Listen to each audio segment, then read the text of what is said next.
never forget that day back in the spring of 2006. I was a surgical resident at the Johns Hopkins Hospital taking emergency call. I got paged by the ER around 2 in the morning to come and see a woman with a diabetic ulcer on her foot.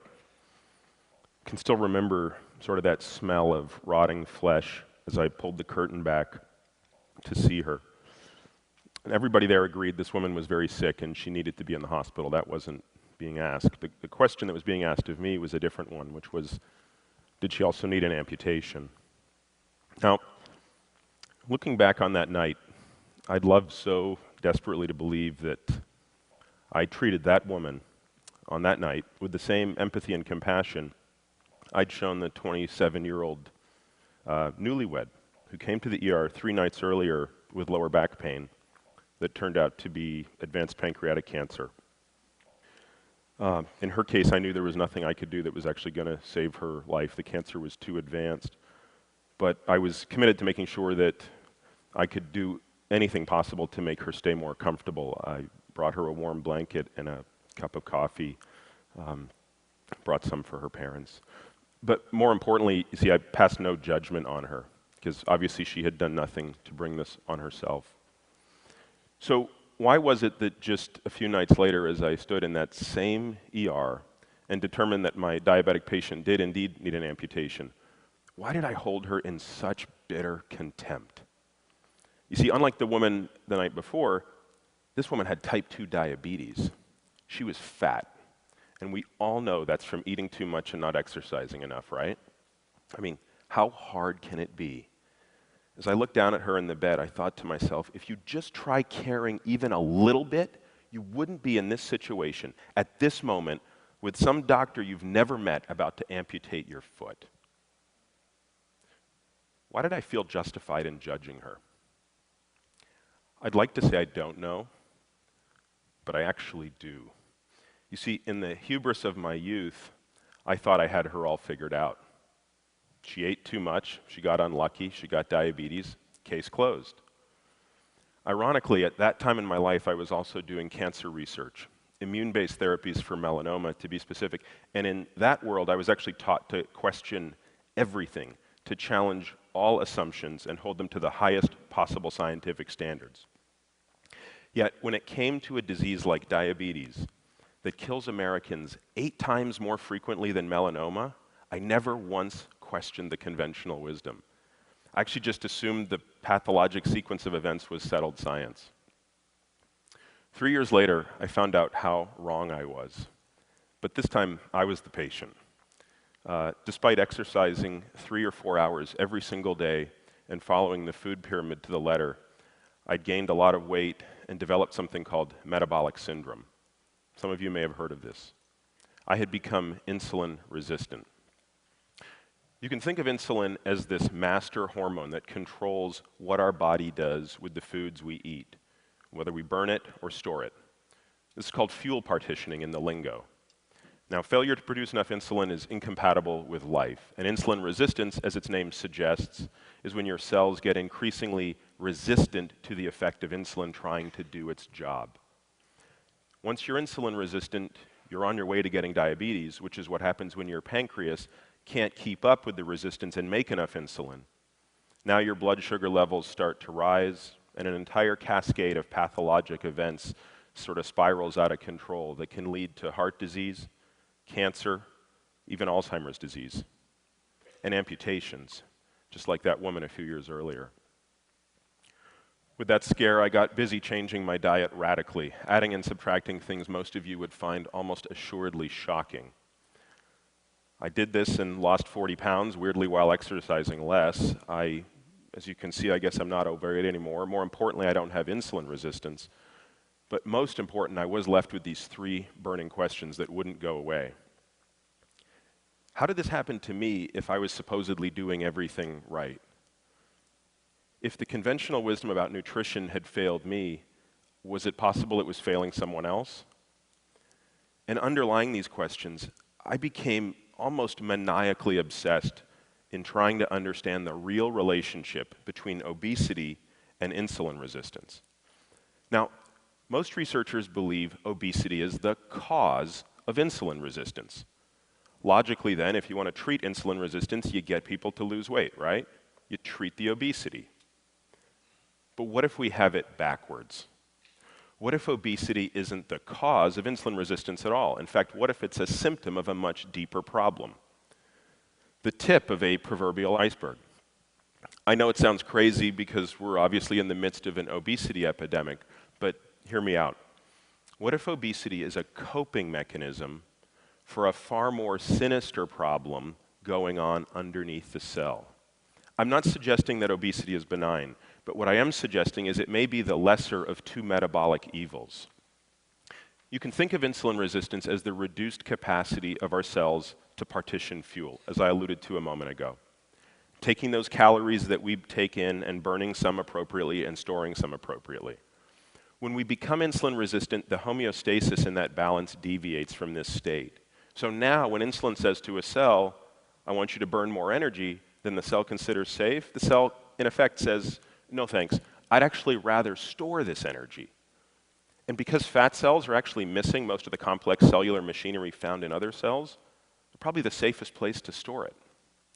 So for many of us, about 75 million Americans, the appropriate response to insulin resistance may actually be to store it as fat, not the reverse. Getting insulin resistance in response to getting fat. This is a really subtle distinction, but the implication could be profound. Consider the following analogy. Think of the bruise you get on your shin when you inadvertently bang your leg into the coffee table. Sure, the bruise hurts like hell and you almost certainly don't like the discolored look. But we all know the bruise per se is not the problem. In fact, it's the opposite. It's a healthy response to the trauma. All of those immune cells rushing to the site of the injury to salvage cellular debris and prevent the spread of infection to elsewhere in the body.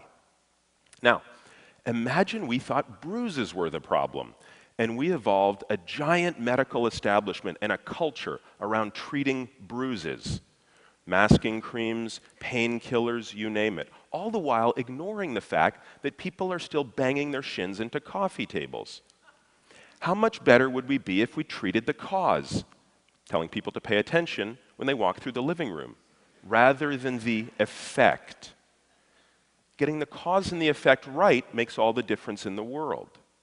Getting it wrong, and the pharmaceutical industry can still do very well for its shareholders, but nothing improves for the people with bruised shins. Cause and effect. So what I'm suggesting is maybe we have the cause and effect wrong on obesity and insulin resistance. Maybe we should be asking ourselves, is it possible that insulin resistance causes weight gain and the diseases associated with obesity, at least in most people? What if being obese is just a metabolic response to something much more threatening? An underlying epidemic, the one we ought to be worried about. Let's look at some suggestive facts. We know that 30 million obese Americans in the United States don't have insulin resistance. And by the way, they don't appear to be at any greater risk of disease than lean people. Conversely, we know that 6 million lean people in the United States are insulin resistant. And by the way, they appear to be at even greater risk for those metabolic diseases I mentioned a moment ago than their obese counterparts. Now, I don't know why, but it might be because in their case, their cells haven't actually figured out the right thing to do with that excess energy. So if you can be obese and not have insulin resistance, and you can be lean and have it, this suggests that obesity may just be a proxy for what's going on. So what if we're fighting the wrong war? Fighting obesity rather than insulin resistance? Even worse, what if blaming the obese means we're blaming the victims? What if some of our fundamental ideas about obesity are just wrong? Personally, I can't afford the luxury of arrogance anymore, let alone the luxury of certainty. I have my own ideas about what could be at the heart of this, but I'm wide open to others. Now, my hypothesis, because everybody always asks me, is this.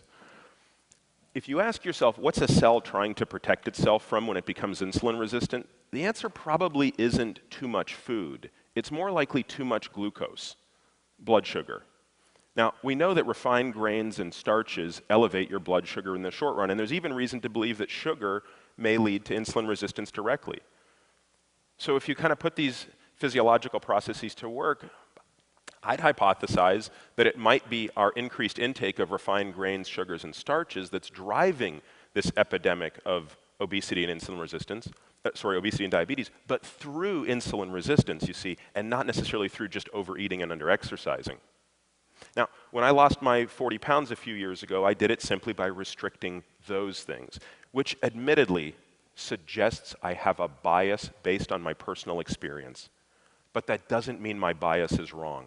And most important, all of this can be tested scientifically. But step one is accepting the possibility that our current beliefs about obesity, diabetes, and insulin resistance could be wrong and therefore must be tested. I'm betting my career on this. Today, I devote all of my time to working on this problem, and I'll go wherever the science takes me. I've decided that what I can't and won't do anymore is pretend I have the answers when I don't. I've been humbled enough by all I don't know. For the past year, I've been fortunate enough to work on this problem with the most amazing team of diabetes and obesity researchers in the country. And the best part is, just like Abraham Lincoln surrounded himself with a team of rivals, we've done the same thing.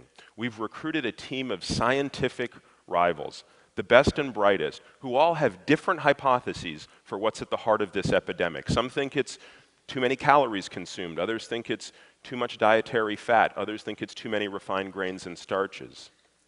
But this team of multidisciplinary, highly skeptical, and exceedingly talented researchers do agree on two things. First, this problem is just simply too important to continue ignoring because we think we know the answer. And two, if we're willing to be wrong, if we're willing to challenge the conventional wisdom with the best experiments science can offer, we can solve this problem. I know it's tempting to want an answer right now. Some form of action or policy, some dietary prescription, eat this, not that. But if we want to get it right, we're going to have to do much more rigorous science before we can write that prescription. Briefly, to address this, our research program is focused around three meta-themes or questions. First, how do the various foods we consume impact our metabolism, hormones, and enzymes, and through what nuanced molecular mechanisms? Second, based on these insights, can people make the necessary changes in their diets that in a safe and practical way to implement? And finally, once we identify what safe and practical changes people can make to their diet, how can we move their behavior in that direction so that it becomes more the default rather than the exception? Just because you know what to do doesn't mean you're always going to do it. Sometimes we have to put cues around people to make it easier. And believe it or not, that can be studied scientifically. I don't know how this journey's going to end, but this much seems clear, to me at least. We can't keep blaming our overweight and diabetic patients like I did. Most of them actually want to do the right thing, but they have to know what that is. And it's got to work. I dream of a day when our patients can, shed their excess pounds and cure themselves of insulin resistance, because as medical professionals, we've shed our excess mental baggage and cured ourselves of new idea resistance sufficiently to go back to our original ideals. Open minds, the courage to throw out yesterday's ideas when they don't appear to be working, and the understanding that scientific truth isn't final, but constantly evolving.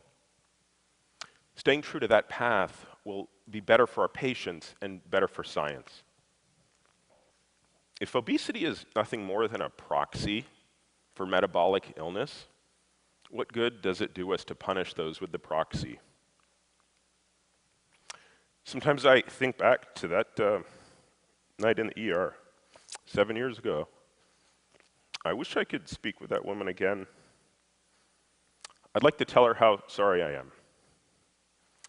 I'd say, as a doctor, I delivered the best clinical care I could. But as a human being, I let you down. You didn't need my judgment and my contempt. You needed my empathy and compassion. And above all else, you needed a doctor who was willing to consider maybe you didn't let the system down. Maybe the system of which I was a part was letting you down. If you're watching this now, I hope you can forgive me.